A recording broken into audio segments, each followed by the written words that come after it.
높여주심이라고 하는 그런 책이 있습니다. 16억 이슬람 영혼을 가슴에 품고 그리고 1990년부터 이집트에서 선교 사역을 감당했던 유혜석 선교사님이 써놓은 그런 책입니다. 이 책 가운데서 그분의 이야기가 좀 실려 있는데요, 이런 이야기입니다. 이분은 어린 시절 아버지의 사업 실패로 인해서 신문 발의도 하고 그리고 구두 닦기를 하면서 가족의 생계를 도왔다고 그러죠. 중3이 되던 해에는 결국은 진학을 포기했습니다. 가난한 가정 때문에. 그래서 취직을 했지만 일하고 있던 그 회사가 망하면서 또 실직자가 되고 말았죠. 그래서 너무 가난한 그 현실이 힘들어서 어린 나이니까 비관하다가 16살 나이에 음독 자살을 시도를 했습니다. 결국 하나님의 은혜로 죽음의 문턱까지 갔다가 다시 살아나게 되었다고 그러죠. 친구의 전도를 통해서 그리고 교회를 가게 됐고 예수님을 만나서 구원을 받았습니다. 그리고 이분은 그 후 하나님을 향한 헌신의 삶을 살게 되었는데, 신앙생활하는 그가 너무 이뻐 보였던지 그 교회에서 교인들이 이 선교사님에게 어렵게 신학대학 대학원을 다닐 수 있도록 후원을 해 주어서 그리고 학교를 졸업하고 그리고 이제 이집트 빈민가에서 첫 선교 사역을 시작을 한 겁니다. 그런데 그곳에서 4번의 말라리아로 인해서 왼쪽에 청각을 잃어버렸다고 그러죠. 바이러스에 감염이 되어서 그리고 몸 상태가 말이 아닌 고난의 길을 걸으면서 이분은 그 책에 이렇게 고백을 했습니다. 캄캄한 절망 속에서 죽는 것이 사는 것보다고 낫다고 생각했을 때 하나님이 한 줄기 빛으로 내게 찾아오시더니 기댈 것 없는 저에게 능력의 언덕이 되어주셨다. 이렇게 고백을 해요. 저는 이 책을 보면서 이런 생각이 듭니다. 너무너무 가난했던 그 어린 시절, 그 가난을 어린 나이에 감당할 수가 없어서 음독 자살까지 시도했던 참 고생했잖아요. 그런데 이제 하나님을 만나서 새로운 길이 열려 그리고 이제 이집트에 가서 선교 사역을 시작했는데 왼쪽의 귀는 잃어버렸고 들리지 않는 귀가 되어버렸고 온몸에 감염이 되어가지고 고난 속에 하루하루 인생을 살아가면서 그가 고백하는 자신의 인생에 대한 이야기예요. 죽기를 소망했던 16살의 소년이 16억이나 되는 그 영혼을 품는 거인이 되어 인생을 살아가고 있다. 그래서 자신의 인생은 참 가치 있는 인생이다. 이분은 이렇게 고백을 했습니다. 적어도 누군가의 눈에 보기에는 가난해서 음독 자살을 했던 16세의 나이 시대나 지금은 선교사가 되어서 비록 그런 인생을 살고는 있지만 고통스러운 건 매 한 가지인데 왜 이 사람은 자신의 인생을 그렇게 가치 있는 인생이라고 고백할 수 있을까? 저는 오늘 이 말씀이 주는 그런 의미가 있다고 생각합니다. 어쩌면 오늘도 예배하는 이 자리에 성도 여러분 한 사람 한 사람의 인생도 이분이 살았던 인생과 비슷한 분들도 아니면 또 그런 힘겨운 날들을 지나고 계시는 분들도 있겠죠. 그 살고 있는 인생을 놓고 오늘 이분처럼 정말 가치 있는 인생이라고 우리도 고백할 수 있을까? 내 인생을 그렇게 볼 수 있는 은혜가 있을 수 있을까? 저는 오늘 하나님이 주시는 이 말씀이 아마 해답이 되지 않을까 이런 생각을 해봅니다. 오늘 본문은 이렇게 시작하죠. 엿새 후에 이렇게 시작합니다. 그러니까 오늘 본문을 이야기해서는 변화산에서 나타났던 하나의 기적인데 이 말씀을 이야기하기 위해서는 엿새 전에 도대체 무슨 일이 있었는지를 아는 것이 중요하죠. 그래서 지금 마가복음 오늘 우리가 읽은 본문이 9장인데 바로 8장에 어떤 사건들이 있었는지를 한번 주의 깊게 볼 필요가 있습니다. 떡 7개, 물고기 2마리를 가지고 4,000명을 먹이시는 기적이 일어났습니다. 그리고 맹인의 눈을 뜨게 하셨습니다. 그러면 여러분 그 당시 사람들이 예수님을 따라다닐 만한 분명한 이유가 있겠지요. 적어도 예수님이 계시면 모든 것이 해결될 수 있을 것 같은 생각을 그 당시 사람들은 할 수 있었겠지요. 그래서 예수님을 따라다녔을 겁니다. 그런데 그때입니다.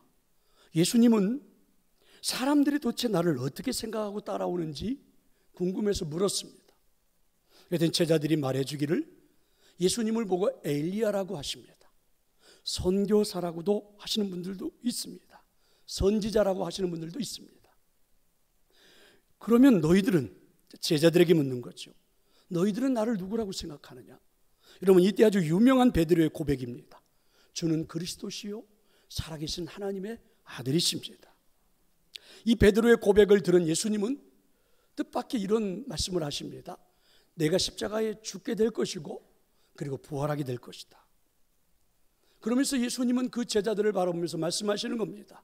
너희들이 정말 나를 따라오고 싶다면 이제부터 너희들도 스스로 자신을 부인하고 너희들이 져야 할 십자가를 지고 나를 따라와야 한다. 이렇게 말씀하시는 것입니다. 제자들의 반응이 어떻게 나타났을까요? 대표격인 베드로가 이렇게 말하죠. 대뜸 예수님을 향하여 항변하기 시작합니다. 예수님의 죽음을 도저히 받아들일 수가 없다는 것입니다. 아니, 이럴 수는 없다는 이야기겠죠. 바로 그와 같은 일이 있은 후 엿새 후에 오늘 본문입니다. 예수님이 제자들을 데리고 변화산에 올라가셨다. 그런 사건이죠. 어쩌면 예수님은 생각하셨을 것입니다. 함께 했던 제자들에게 이제는 정말 예수님이 누구신지를 정확하게 알려야 하는 순간이 왔다고 판단하셨겠죠. 왜 그럴까요? 제자들이 예수님을 따라다니면서 보았던 것이 무엇입니까? 지금까지 참으로 놀라운 일이었습니다. 예수님의 능력을 보니까 이 나라가 안고 있는, 우리가 안고 있는 경제적인 문제도, 정치적인 문제도, 종교적인 문제도 단번에 해결할 수 있는 분처럼 아주 분명하게 제자들에게는 믿어졌겠죠. 여러분, 우리가 처음 신앙생활을 할 때, 예수님을 만났을 때 내 인생이 승승장구할 것처럼 그렇게 생각되어지는 것과 비슷하겠죠. 그래서 아마도 제자들은 더욱 좋은 기대를 하고 있었을 것입니다.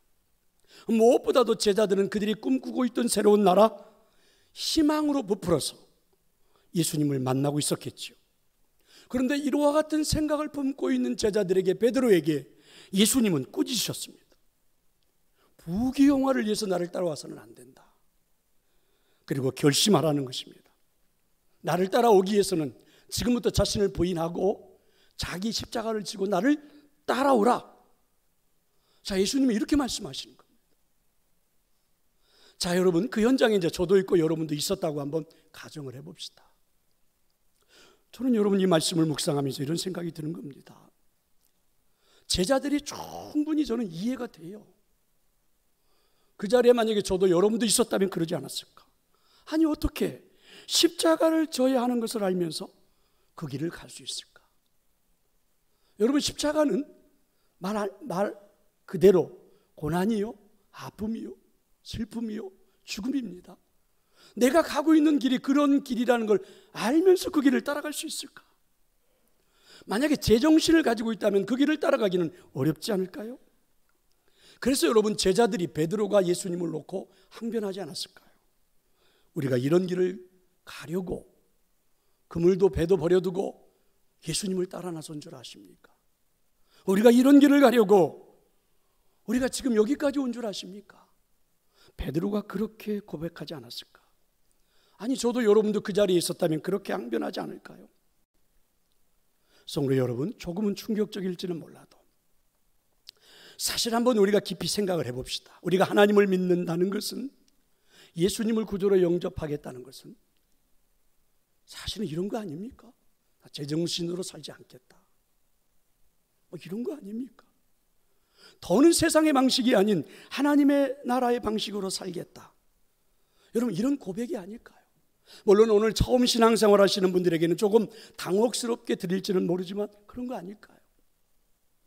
오늘 본문으로 다시 한번 돌아가 봅시다.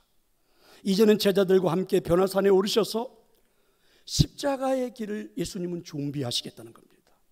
더 이상 제자들이 혼동하지 않도록 정확하게 예수님이 누구신지를 보여주어야 하는 때가 되었다고 생각했겠죠. 여러분, 예수님은 수많은 군중들이 예수님의 인기를 보고 따라 나섰을 때 그들을 보고 십자가의 길을 말씀하지는 않았습니다. 주는 그리스도시요 살아계신 하나님의 아들이라고 신앙을 고백하는 베드로에게, 제자들에게 십자가의 길을 말씀하신 겁니다. 십자가의 길은 그렇다면 모든 사람에게 다 열려 있지만 모든 사람에게 그 길을 가도록 요구하는 것 같지는 않다. 이런 생각도 들지 않나요? 적어도 예수님을 자기 삶의 주로 고백하는 사람들에게 주어지는 길이 십자가의 길이요. 아마도 오늘 이 변화산 사건이 그 사실을 말해주는 것 아닐까요?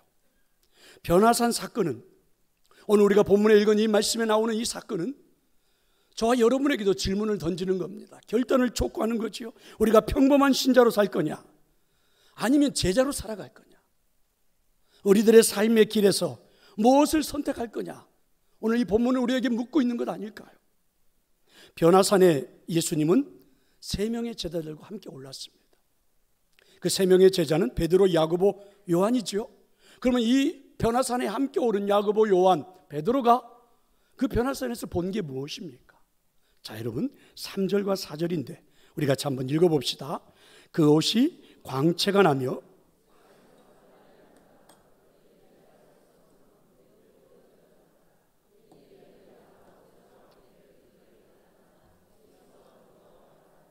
그렇습니다. 베드로, 야고보, 요한은 이렇게 광채가 나는 옷을 본 적은 없어요. 흰 옷을 본 적이 없습니다. 빨래를 해가지고 이런 옷이 나올 수 있을까? 그러니까 변화된, 예수님이 입고 있는 그 변화된 모습은 처음입니다. 또한 거기에 엘리야와 모세가 함께 정담을 나누고 있는 모습은 더욱더 베드로, 야고보, 요한에게는 충격적이었습니다. 엘리야와 모세는 이스라엘 백성들이 가장 존경하는 선지자지요.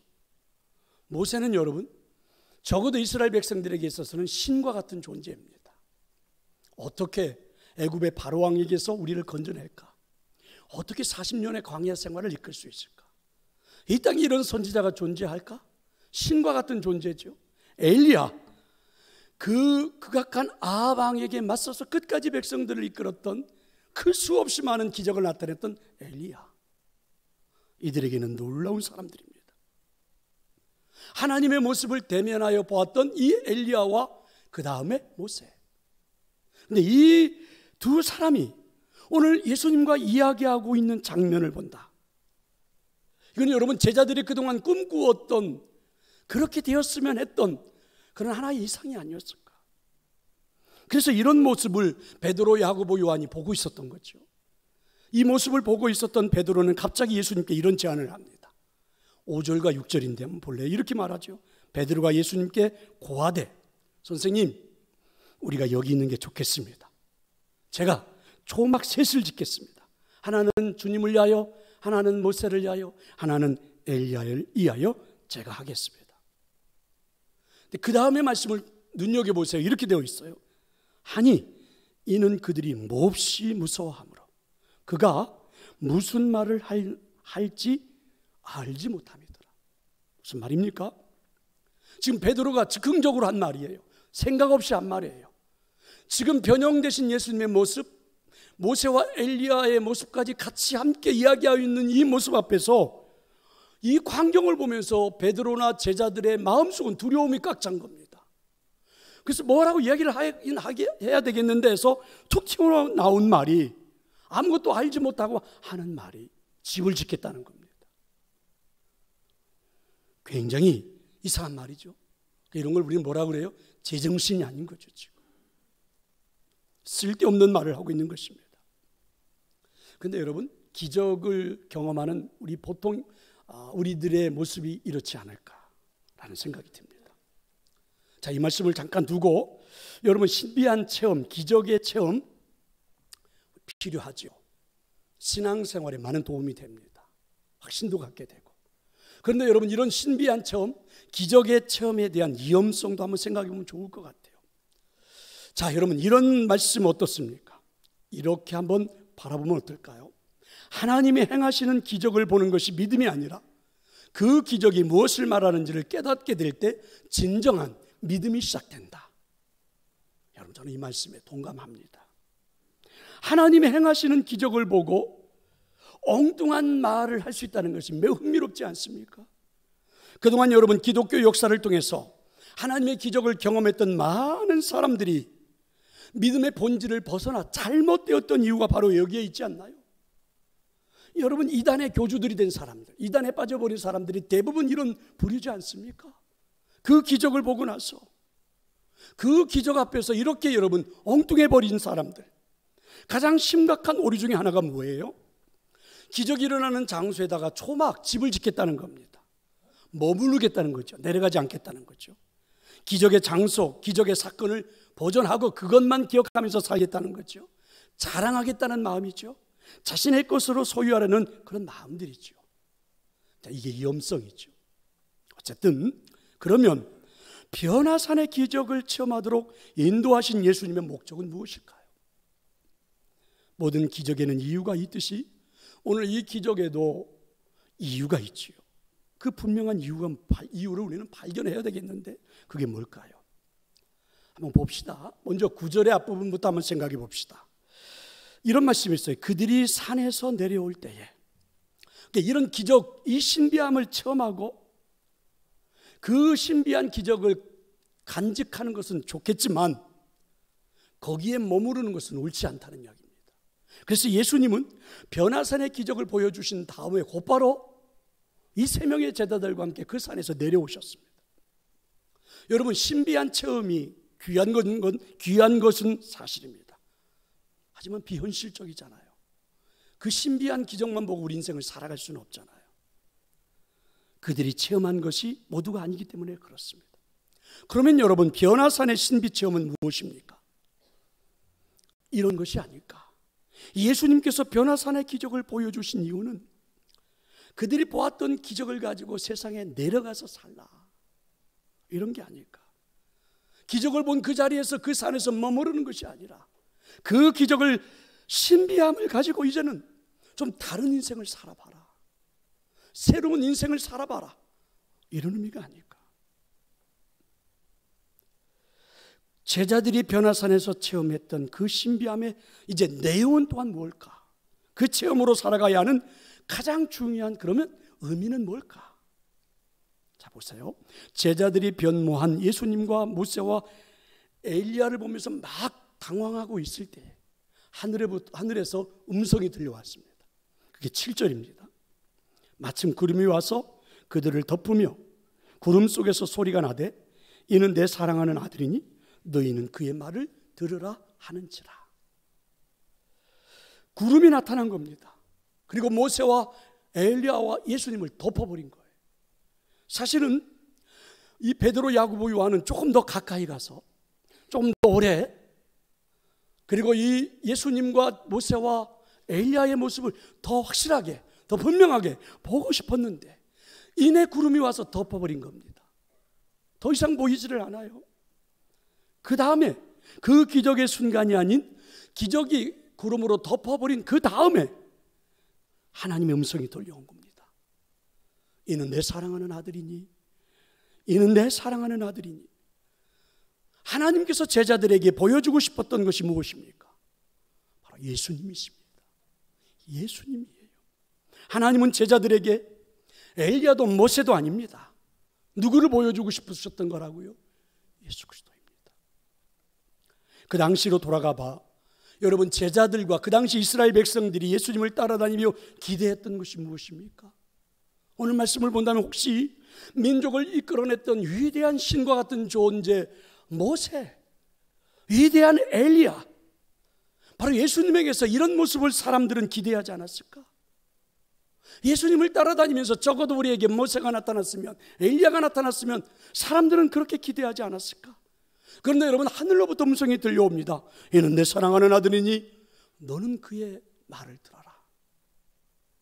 그 음성 후에 보니 그곳에는 예수님만 보이는 것입니다. 이곳에서 우리는 아주 중요한 통찰을 하게 되죠. 다시 한번 제자들의 모습으로 돌아가 봐요. 제자들이 보고 싶었던 게 뭡니까? 그 당시 이스라엘 백성들이 보고 싶었던 게 뭐예요? 오늘 예배하고 있는 저와 여러분이 보고 싶은 게 뭡니까? 비슷하지 않나요? 예수님을 보면서 이들은요, 모세를 연상하는 거죠. 예수님을 보면서 이들은 엘리야를 연상하는 겁니다. 우리도 마찬가지죠. 변화산 기적의 목적은 예수님이 누구신지를 바로 보는 겁니다. 그래야만이 참된 신앙의 삶을 살 수 있기 때문입니다. 사실은 예수님이 행하셨던 기적이 중요한 게 아니라 하나님이 땅에 화목제물로 보내주셔서 우리를 구원시켜 주신 예수 그리스도, 그분을 보는 것이죠. 기적을 통해서 우리가 보아야 하는 것이 무엇입니까? 오늘 내 인생에 신비한 기적을 통해서 우리가 보아야 하는 게 무엇입니까? 나의 기대가 아니지요. 모세의 능력, 엘리야의 능력이 나타나는 기대가 아니지요. 그 기적을 통해서 우리가 보고 싶은 건 나의 기대, 나의 능력이 아니라 여러분 예수 그리스도가 되어야 하지 않을까요? 8절입니다. 문득 들러보니 아무도 보이지 아니하고 오직 예수와 자기들 뿐이었더라. 문득 순간 하늘에서부터 오는 음성을 듣고 보니까 누구만 보인 겁니까? 예수님만 보인 겁니다. 이제 신비로웠던 그 체험이 정상적인 체험으로 현실로 돌아온 거지요. 성도 여러분, 지금까지 제자들은 그들이 보고자 했던 것을 예수님에게 본 겁니다. 2년 가까이 예수님을 따라다니면서 함께 먹고 입고 마시고 생활하면서도 예수님을 옆에 두고도 그들이 보고자 했던 것은 자신들이 예수님에게서 보고자 했던 것만 보았고 살았던 것이죠. 아마도 우리 민족을 새롭게 만들고 로마로부터 해방을 시키고 우리의 가난한 살림을 부하게 만들고 내게 이렇게 연약했던 인생의 삶을 능력 있는 삶으로 만드는 모세와 같은 사람, 엘리야와 같은 사람, 그게 바로 예수다. 그게 바로 예수님이다. 이게 제자들이 꿈꾸던 예수님의 모습이 아니었을까? 저는 이 말씀을 이렇게 준비하고 묵상하면서 이런 생각도 들더라고요. 여러분, 이제 제가 한번 생각한 거니까 한번 들어볼래요? 그들이 변화산에서 모세하고 엘리야를 보았던 이유가 뭘까? 성경을 자세히 보니까 이러거든요. 예수님이 흰 옷으로 변화가 됐습니다. 근데 거기에 두 사람이 함께 있는 겁니다. 성경을 자세히 보면 처음부터 모세다 엘리야다 이렇게 말씀하지 않았어요. 나는 참 이상하더라고요. 거기에 예수님과 두 사람이 함께 있었는데 어떻게 베드로가, 야고보가, 요한이 그 두 사람을 보면서 모세라고 그러고 그리고 엘리야라고 했을까? 이들과 도대체 모세와 엘리야와 지금 제자들과의 그 시간 연대를 따져보면 몇천 년 전의 사람들인데, 물론 지금처럼 카메라가 발달해서 사진을 찍어 놓아서 많이 보았다면 모르지만 무슨 그 당시 사진이 있는 것도 아니고 이들이 모세를 본 적도 한 번도 없고 엘리야를 본 적도 한 번도 없는데 어떻게 그 예수님과 함께 있는 두 사람을 보면서 이 사람은 모세고 이 사람은 엘리야라고 했을까? 여러분 궁금하지 않습니까? 신비하지 않아요? 저는 이런 생각이 들더라고요. 베드로, 야고보, 요한이 자신들이 생각하고 있는 그대로 그 사람들을 말하는 게 아닐까? 자, 그런 생각이 듭니다. 우리가 종종 이런 간증을 듣죠. 천국을 갔다 오신 분들이 이야기해 주잖아요. 내가 본 천국. 죽었다가 다시 살아난 분들, 천국을 봤던 분들 간증을 듣다 보면 참 신비롭기도 하고 그분들에게서 은혜를 받기도 하지만 이런 생각도 들어요. 천국이 정말 저런 곳일까? 그런 의구심이 들기도 합니다. 혹시 그런 천국을 보시고 오신 분들이 이 자리에 계신다면 오해하지는 마십시오. 제 생각이라는 거예요. 정말 천국이 그런 곳일까? 내가 가야 하는 곳이 저런 곳일까? 예를 들면 정말 천국에 가면 늘 찬송만 하는 걸까? 여러분 큰일 났습니다. 주일날 오전 예배 딱 한 번 오시는 분들 천국에 가면 하루 종일 예배합니다. 수요일도 안 오고 오후도 안 오고 심야기도 안 오고 새벽기도도 평생 한 번도 안 해보신 분들 큰일 났어요. 여러분 천국에 가면 하루 종일 찬송하고 예배만 할 텐데 그래도 천국에 가고 싶습니까? 고민이 생기죠. 갈까 말까. 여러분 또 이렇게 말해요. 아무것도 하지 않고 논대요. 저처럼 여러분 일 좋아하는 사람들은 어떡하란 말입니까? 노는 것도 하루 이틀이지, 그죠? 아무것도 안 하고 늘 노는 게 진짜 천국에 가면 모든 길이 다 황금길로 되어 있을까? 보석 찬란한 집에서 살게 되는 걸까? 처음에는 신비하고 신기로워서 정말 좋을 것 같아요. 근데 우리 다 알지만 처음에 금반지 낄 때 엄청 좋지만 조금 가다 보면 불편해요. 세수하는데도. 그래서 우리 남자들은 대부분 다 빼버립니다. 이따만 금반지 끼고 다니시는 분들은 대단하신 분들입니다. 금으로 되어 있는 황금집에서, 보석 같은 집에서 사는 거 그럴까? 매일 산해진 밀을 먹는 것, 그게 그렇게 즐거운 일일까? 제가 얼마 전에 어떤 분이 초청을 해서 우리 목사님들 세 분과 함께 그분이 초청한 식당에 가서 아주 맛있게 음식을 먹었습니다. 한 번도 먹어보지 못한 고급적인 음식을 먹고 나왔는데 세 명의 목사님 동일하게 나오자마자 왠지 모르게 속이 좀 그렇다. 얼마나 웃긴지 아십니까? 나와가지고 여러분 뼈다귀 해장국집 있잖아요. 얼큰하게 해서 매운 맛을 최고급 단계로 해가지고 그 배부른 배를 가지고 가서 또 먹었다니까요. 여러분 이상하지 않습니까? 저는 개인적으로 그런 생각을 해봅니다. 우리가 가게 될 천국이 어떤 곳인지 알지는 못하지만 분명히 하나님과 우리가 누리게 될 정말 좋은 곳, 낙원임은 분명할 겁니다. 하지만 우리의 지식으로는 알 수가 없죠. 표현할 수가 없습니다. 그런데 이제 잠시 입신에 빠져 천국을 보고 온 사람들에게 하나님 그들을 위로를 해 주셔야 되겠는데, 그들이 평생 하나님 바라보며 하늘나라 바라보며 살 수 있게 해줘야 되겠는데, 아마 그래서 황금집도 보여주고 그래서 그런 것도 보여주지 않았을까, 이런 생각입니다. 하나님의 나라는 늘 두 가지 긴장 관계 속에 존재하죠. 신학적으로는 이렇게 말합니다. already와 yet, 이미와 아직, 이 사이에 천국은 존재한다고 그러죠. 예수님께서 이 땅에 오셔서 하셨던 말씀이죠. 하나님의 나라는 이미 이 땅에 존재하고 있다, 임하셨다, 이렇게 말씀하죠. 그리고 이제 이 땅에 살다가 아직 우리가 경험하지 못한 하늘나라에 가게 될 거다, 완성된 하나님의 나라. 그럼 저와 여러분은 지금 already, 이미 천국이 와 있는 이 세상 속에서 yet, 아직은 완벽한 하나님의 나라가 주어지지 않은 삶을 살고 있다면, 지금 오늘 우리가 이 땅에 살고 있는 우리들의 삶은 하나님의 나라를 살아내야 되는 겁니다. 아멘이십니까? 지금 나는 내 인생에 천국을 살아내야 되는 거겠죠. 그럼 오늘 변화산의 신비 체험은 무엇입니까? 결국 제자들을 다시 세상으로 보내시기 이함입니다. 왜 제자들을 그 산에서 내려오게 하시는 겁니까? 보내시고 싶어 하시는 것입니까? 천국의 백성들을 삼으시기 위해서입니다.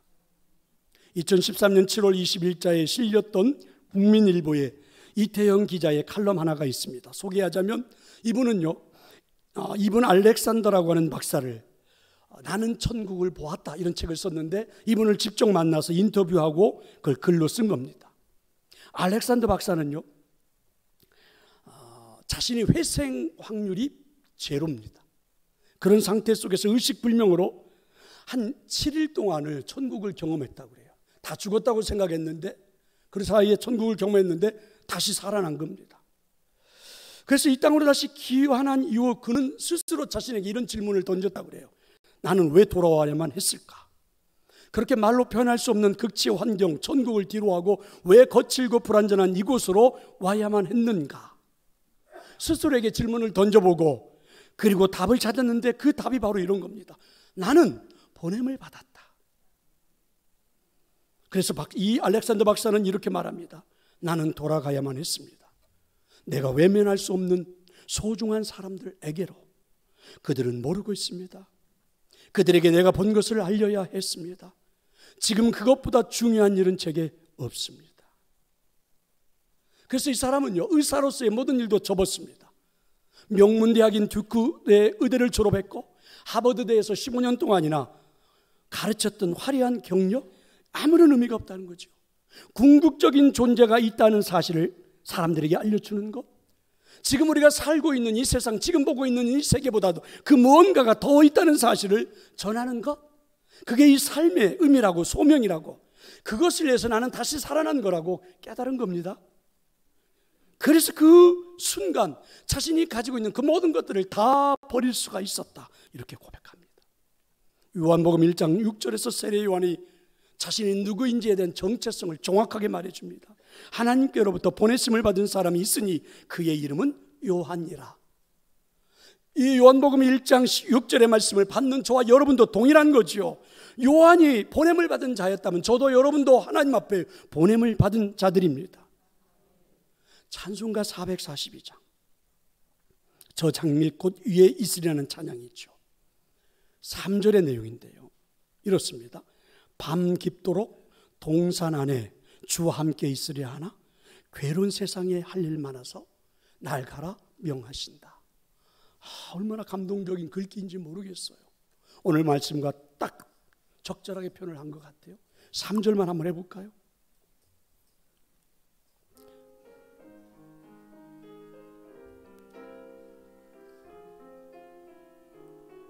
밤 깊도록 동산 안에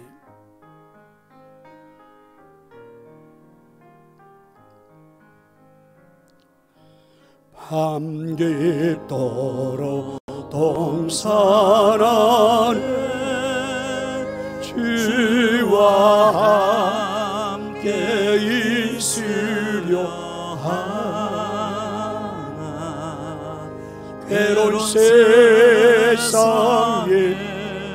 할 일 많아서 날 가라 명하신다.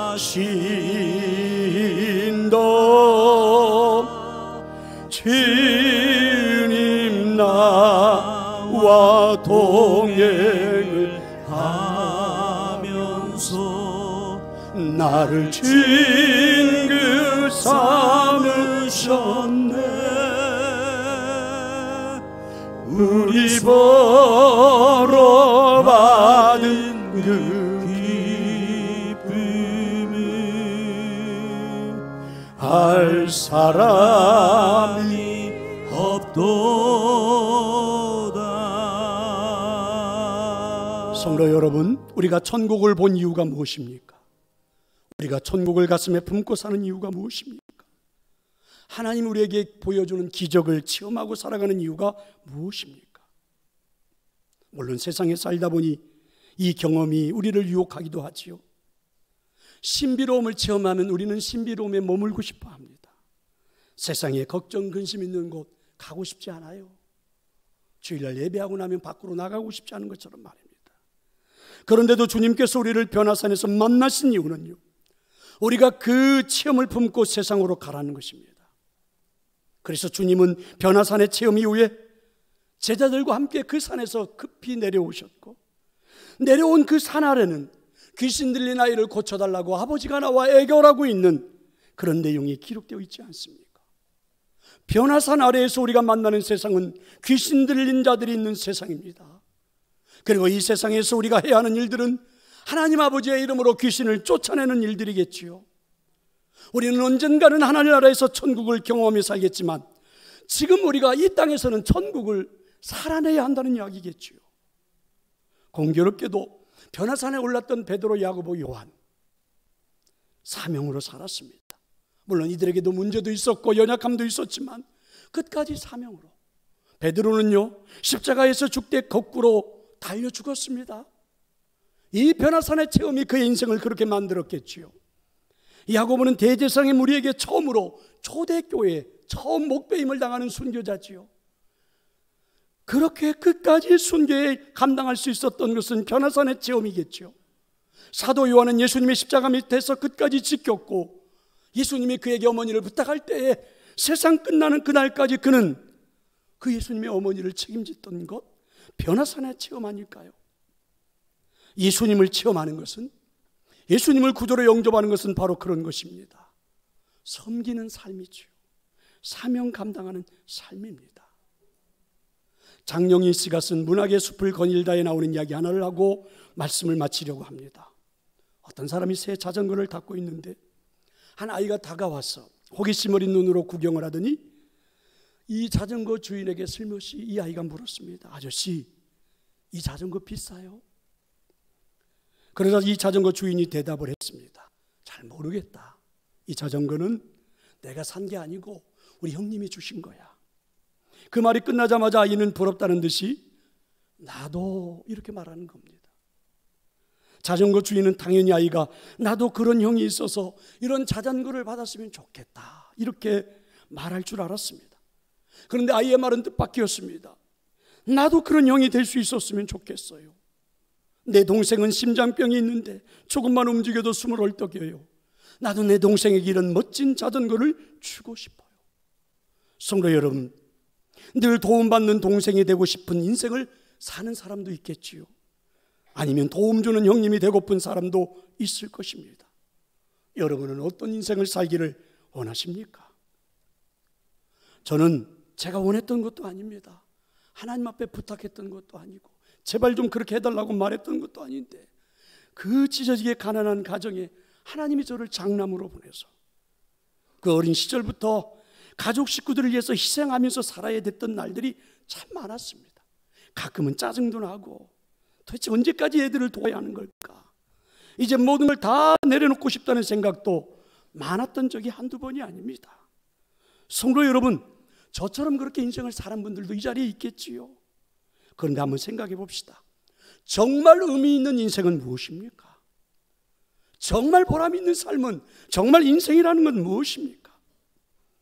내 동생에게 자전거를 선물해 주고 싶은 형으로 살고 싶다는 이 아이의 고백이 왠지 모르게 마음에서 떠나지를 않네요. 자꾸만 마음을 맴돌아요. 그런데 여러분, 이런 고백은 하나님께서 나를 보내시고 불러주시고 나를 이 땅에 보내주셨다는 이유를 아는 자만이 고백할 수 있지 않을까요? 변화산의 기적을 체험하는 사람만이 할 수 있지 않을까요? 오늘도 삶에서 저 천국을 누리며 사는 사람만이 할 수 있는 고백이 아닐까?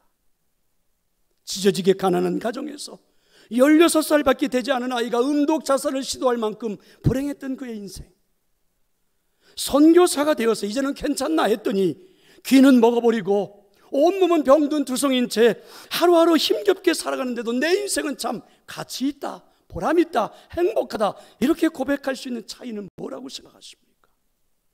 적어도 기적을 체험해보지 않은 사람들, 변화산의 기적을 체험해보지 않은 사람들, 형이 되어 누군가를 도와주고 싶은 인생으로 살아가고 싶다고 체험해보지 않은 사람들은 이런 말 못하겠지요. 성도 여러분, 7월은 섬기면서 사는 달로 우리 교회는 함께하고 있습니다. 일상에서 여러분 섬김의 삶을 산다는 것은 훨씬 더 의미 있습니다. 감동적인 인생이기도 해요. 능력 있는 삶도 살아갈 수 있습니다. 결코 헛된 인생 아닙니다. 비굴한 인생도, 단식할 만한 인생도 아니에요. 여러분, 한번 힘내셔서 여러분이 살아가고 있는 삶에 오늘 말씀으로 한번 가치를 매겨보고 그렇게 멋지게 한번 살아낼 수 있기를 간절히 축원합니다. 자, 방금 전에 불렀던 우리 찬송